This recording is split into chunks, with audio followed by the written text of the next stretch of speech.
ಕೈದಿಗಳಿಗೆ ರಾಜಾತಿಥ್ಯ ಪ್ರಕರಣದಲ್ಲಿ ಬಿಜೆಪಿ ಪಾಳಿಯ ಎಡವುತ.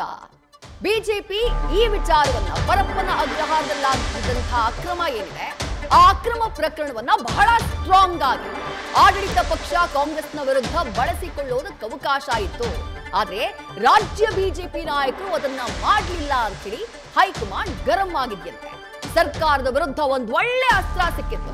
ಆದ್ರೂ ಕಮಲ ಪಡೆ ಅದನ್ನ ಬಹಳ ಸ್ಟ್ರಾಂಗ್ ಆಗಿ ಕಂಡೆಮ್ ಮಾಡುವುದಕ್ಕೆ ಹೋಗ್ಲಿಲ್ಲ.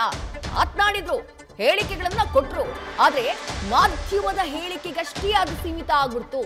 ದೊಡ್ಡ ಮಟ್ಟದಲ್ಲಿ ಅದನ್ನ ಅಸ್ತ್ರವಾಗಿ ಬಳಸುವಂತಹ ಒಂದು ಸ್ಟ್ರಾಟಜಿ ಬಿಜೆಪಿಯ ಕಡೆಯಿಂದ ಆಗ್ಲಿಲ್ಲ. ಅದಾಗ್ಲಿಲ್ಲ ಅನ್ನುವಂತಹ ಕಾರಣಕ್ಕಾಗಿ ಬಿಜೆಪಿ ಹೈಕಮಾಂಡ್ ರಾಜ್ಯ ಬಿಜೆಪಿ ನಾಯಕರ ಮೇಲೆ ಆಕ್ರೋಶಗೊಂಡಿದೆ, ಅಸಮಾಧಾನಗೊಂಡಿದೆ ಅನ್ನುವಂತಹ ಮಾಹಿತಿ ಇದೆ. ಡೀಟೇಲ್ಸ್ ನಮ್ಮ ಪ್ರತಿನಿಧಿ ಗಣಪತಿ ನೀಡ್ತಾ ಹೋಗ್ತಾರೆ. ಗಣಪತಿ, ಒಂದು ಒಳ್ಳೆ ಅಸ್ತ್ರವಾಗಿ ಬಳಕೆ ಮಾಡಬಹುದಾಗಿತ್ತು. ಯಾಕಂದ್ರೆ ಈ ವಿಚಾರದಲ್ಲಿ ಪರಪ್ಪನ ಅಗ್ರಹಾರ ಪಂಚತಾರ ಹೋಟೆಲ್ ರೀತಿ ಕಾಣಿಸಿದಂತಹ ವಿಚಾರದಲ್ಲಿ ರಾಜ್ಯ ಸರ್ಕಾರ, ಬಂದೀಖಾನೆ ಇಲಾಖೆ, ಗೃಹ ಇಲಾಖೆಯ ಫಾಲ್ಟ್ ಖಂಡಿತ ಜನಸಾಮಾನ್ಯರಿಗೂ ಬಹಳ ಸ್ಪಷ್ಟವಾಗಿ ಕ್ಲಿಯರ್ ಆಗಿ ಕಾಣಿಸ್ತಾ ಇದೆ. ಅಸ್ತ್ರವಾಗಿ ಬಳಸ್ಕೊಳ್ಬಹುದಾಗಿತ್ತು, ಆದ್ರೆ ಬಿಜೆಪಿ ಎಡವೇ ಬಿಡ್ತಾ ಅಂತ ಹೇಳಿ ಹೈಕಮಾಂಡ್ ಯಾವ ರೀತಿ ಅಸಮಾಧಾನ ವ್ಯಕ್ತಪಡಿಸಿದೆ ಗಣಪತಿ? ಇದೆಯಾ ನೋಡಿ, ರಾಜ್ಯ ಸರ್ಕಾರ ಎಡವಿದ್ದು ಒಂದೆರಡು ಬಾರಿ ಅಲ್ಲ. ಅಂದ್ರೆ ರಾಜ್ಯ ಸರ್ಕಾರದ ವೈಫಲ್ಯಗಳು ನಾನು ಹೇಳ್ತಿರುವಂತದ್ದು ನೋಡಿ. ರಾಜ್ಯ ಸರ್ಕಾರ ಎಲ್ಲಾ ವಿಚಾರಗಳಲ್ಲೂ ಕೂಡ ವಿಫಲವಾಗಿರುವಂತದ್ದು, ವೈಫಲ್ಯವಾಗಿರುವಂತದ್ದು, ಸಾಕಷ್ಟು ಆರೋಪಗಳು ಕೂಡ ಇವತ್ತು ರಾಜ್ಯ ಸರ್ಕಾರದ ಮೇಲೆ ಇದೆ. ಇದೇ ಆರೋಪವನ್ನ ಇವತ್ತು ಬಿಜೆಪಿ ಯಾವ ರೀತಿಯಾಗಿ ಹ್ಯಾಂಡಲ್ ಮಾಡಿದೆ, ಖಂಡಿತವಾಗಿಯೂ ಕೂಡ ಅದನ್ನ ನಿರ್ಲಕ್ಷ್ಯ ಮಾಡಿರುವಂತದ್ದು ರಾಜ್ಯ ಬಿಜೆಪಿ ನಾಯಕರು. ಒಂದು ವಿಪಕ್ಷ ನಾಯಕರಾಗಿ, ಒಂದು ವಿಪಕ್ಷವಾಗಿ ಖಂಡನೆ ಮಾಡುವಲ್ಲಿ ಸಾಕಷ್ಟು ವಿಚಾರದಲ್ಲೂ ಕೂಡ ಎಡವಿದ್ರು.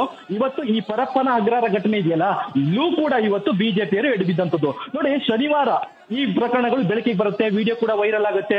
ಆದ್ರೆ ಇವರು ಎಚ್ಚೆತ್ತುಕೊಂಡಿದ್ದೆ ಅವತ್ತು ಸೋಮವಾರ ದಿನ, ಅಂದ್ರೆ 2 ದಿನ ಗ್ಯಾಪ್ ಆಗಿದೆ. ಹಾಗಾದ್ರೆ ಈ ವಿಚಾರಗಳು ಸೋಷಿಯಲ್ ಮೀಡಿಯಾದಲ್ಲೂ ವೈರಲ್ ಆಗಿ, ಮಾಧ್ಯಮದಲ್ಲೂ ಕೂಡ ವೈರಲ್ ಆಗಿ, ಸಾರ್ವಜನಿಕರು ಒಂದಷ್ಟು ಟೀಕೆ ಟಿಪ್ಪಣಿಗಳು ಮಾಡಿದ ಬಳಿಕ ಬಿಜೆಪಿ ನಾಯಕರು ಎಚ್ಚೆತ್ತುಕೊಳ್ತಾ ಇದ್ದಾರೆ. ಈ ವಿಚಾರವನ್ನ ಮನಗೊಂಡಂತ ಹೈಕಮಾಂಡ್ ಸಾಕಷ್ಟು ಗರಂ ಆಗಿದೆ. ಅಂದ್ರೆ ಯಾಕೆ ಇಷ್ಟೊಂದು ಡಿಲೇ ಮಾಡ್ತಾ ಇದ್ದೀರಾ, ರಾಜ್ಯ ಸರ್ಕಾರದ ವೈಫಲ್ಯಗಳು ಸಾಕಷ್ಟು ಇದ್ರೂ ಕೂಡ ತಾವ್ಯಾಕೆ ಇಷ್ಟೊಂದು ನಿರ್ಲಕ್ಷ್ಯ ಮಾಡ್ತಾ ಇದ್ದೀರಾ ಅಂತ ಏಕಾಏಕಿ ರಾಜ್ಯ ನಾಯಕರ ಮೇಲೆ ಗರಂ ಆಗಿರುವಂತದ್ದು. ಯಾವಾಗ ರಾಜ್ಯ ನಾಯಕರ ಮೇಲೆ ಬಿಜೆಪಿ ಹೈಕಮಾಂಡ್ ಗರಂ ಆಯ್ತು, ಒಂದಷ್ಟು ನಾಯಕರು ಎಚ್ಚೆತ್ಕೊಂಡು ಇವತ್ತು ಏಕಾಏಕಿ ಸಿಎಂ ಮನೆ ಮುತ್ತಿಗೆಗೆ ಒಂದಷ್ಟು ಪ್ರಯತ್ನವನ್ನ ಮಾಡಿದ್ದಾರೆ. ಆದ್ರೆ ಇಲ್ಲೂ ಕೂಡ ಎಡವಟ್ ಮಾಡಿದ್ದಾರೆ ನೋಡಿ. ಸಿಎಂ ಇದ್ದಾಗ ಮುತ್ತಿಗೆ ಹಾಕಿದ್ರೆ ಅದಕ್ಕೊಂದು ವ್ಯಾಲ್ಯೂ ಇರುತ್ತೆ, ಸಿಎಂ ಇದ್ದಾಗ ಒಂದಷ್ಟು ಪ್ರತಿಭಟನೆ ಮಾಡಿದ್ರೆ ಅದು ವ್ಯಾಲ್ಯೂ ಇರುತ್ತೆ. ಸಿಎಂ ಯಾವಾಗ ಕಾವೇರಿ ನಿವಾಸದಿಂದ ಮೈಸೂರಿಗೆ ಹೋದ್ರೋ ಆವಾಗ ಮುತ್ತಿಗೆ ಹಾಕುವಂತ ಪ್ರತಿಭಟನೆಗಳು ಕೂಡ, ಯತ್ನಗಳು ಕೂಡ ಆಯ್ತು. ಆದ್ರೂ ಕೂಡ ಅವರು ಸಿಎಂ ಮನೆಗೆ ಪ್ರಯತ್ನ ಮಾಡಿಲ್ಲ. ರೇಸ್ ಕೋರ್ಸ್ ರಸ್ತೆಯಲ್ಲೂ ಕೂಡ ಅವರನ್ನು ತಡೆ ಹಿಡಿಯಲಾಯಿತು, ವಶಕ್ಕೆ ಕೂಡ ಪಡೆದಿರುವಂತದ್ದು. ಆದ್ರೆ ಇಲ್ಲಿ ಸಂದೇಶ ಏನು, ರಾಜ್ಯ ಸರ್ಕಾರ ಪದೇ ಪದೇ ಎಡವಟ್ ಮಾಡಿದ್ರು ಕೂಡ ವಿಪಕ್ಷವಾಗಿ ನಿಲ್ಬೇಕಾದಂತಹ ಬಿಜೆಪಿ ಇವತ್ತು ಸಾಲು ಸಾಲು ಎಡವಟ್ ಮಾಡ್ಕೊಂಡಿರುವಂತದ್ದು. ಪರಪ್ಪನ ಅಗ್ರಹಾರ ವಿಚಾರ ಏನಿದೆ, ಇವತ್ತು ಒಬ್ಬ ಉಗ್ರ ಅಲ್ಲಿ ಮೊಬೈಲ್ ಅನ್ನ ಬಳಕೆ ಮಾಡ್ತಿದ್ದಾನಂತಂದ್ರೆ ಇದು ರಾಷ್ಟ್ರೀಯ ವಿಚಾರವಾಗುತ್ತೆ, ರಾಷ್ಟ್ರೀಯ ಭದ್ರತೆಯ ವಿಚಾರ ಆಗುತ್ತೆ. ಕೇವಲ ಇದು ರಾಜ್ಯದಿಂದ ರಾಷ್ಟ್ರ ಮಟ್ಟಕ್ಕೂ ಕೂಡ ಕೊಂಡೊಯ್ಬೇಕಾಯಿತು. ಆದ್ರೆ ಬಿಜೆಪಿಯವರು ಮೌನ ವಹಿಸಿದ್ದಾರೆ, ನಿರ್ಲಕ್ಷ್ಯ ವಹಿಸಿದ್ದಾರೆ. ಈ ಎಲ್ಲಾ ವಿಚಾರಗಳು ಕೂಡ ಇವತ್ತು ಹೈಕಮಾಂಡ್ ನಾಯಕರ ಗಮನಕ್ಕೆ ಬಂದಿದೆ. ಕೇವಲ ಇದು ಬಿಜೆಪಿ ಹೈಕಮಾಂಡ್ ಅಷ್ಟೇ ಅಲ್ಲ, ಒಮ್ಮೆ ಕೇಂದ್ರ ಸಚಿವ ಕುಮಾರಸ್ವಾಮಿ ಅವರು ಕೂಡ, ಜೆಡಿಎಸ್ ನಾಯಕರಿಂದ ಕುಮಾರಸ್ವಾಮಿ ಅವರು ಕೂಡ ಹೇಳ್ತಿರುವಂತದ್ದು ನೋಡಿ. ರಾಜ್ಯ ಬಿಜೆಪಿ ನಾಯಕರಿಗೆ ಸಾಕಷ್ಟು ವಿಚಾರಗಳಿದೆ, ಆದ್ರೆ ಎಲ್ಲೊಂದ್ ಕಡೆ ಇವರು ಎನ್ನುತ್ತಾ ಇದ್ದಾರೆ ಅಂತ ಸ್ವತಃ ಅವರು ಕೂಡ ಹೇಳಿದ್ರು. ಆದ್ರೆ ಬಿಜೆಪಿ ನಾಯಕರು ಯಾವಾಗ ಹೈಕಮಾಂಡ್ ನಾಯಕರು ಬಿಸಿ ಮುಟ್ಟಿದ್ರು, ಏಕಾಏಕಿ ಇವತ್ತು ವಿಜೇಂದ್ರ ಅವರು ಬರ್ತಾರೆ, ಚಲವಾದಿ ನಾರಾಯಣ ಸ್ವಾಮಿ ಅವರು ಬರ್ತಾರೆ, ಟಿ ದೇವಿ ಅವರು ಬರ್ತಾರೆ, ಆರೋಚಕರು ಅವರು ಬರ್ತಾರೆ. ಆದ್ರೆ ಆ ಪ್ರಯತ್ನ ಇವತ್ತು ಸಕ್ಸಸ್ ಆಗಿದೆಯಾ? ಖಂಡಿತ ಇಲ್ಲ. ರಾಜ್ಯ ಸರ್ಕಾರ ಮಾಡುವಂತ ಎಡವಟ್ಗಳು ಸಾಲು ನಡೀತಾನೆ ಇದೆ. ಆದ್ರೆ ಬಿಜೆಪಿ ನಾಯಕರು ಆಟಕ್ಕುಂಟು ಲೆಕ್ಕಕ್ಕಿಲ್ಲ ಅನ್ನೋ ಒಂದು ಪ್ರತಿಭಟನೆ ಕೂಡ ನಡೀತಾ ಇದೆ.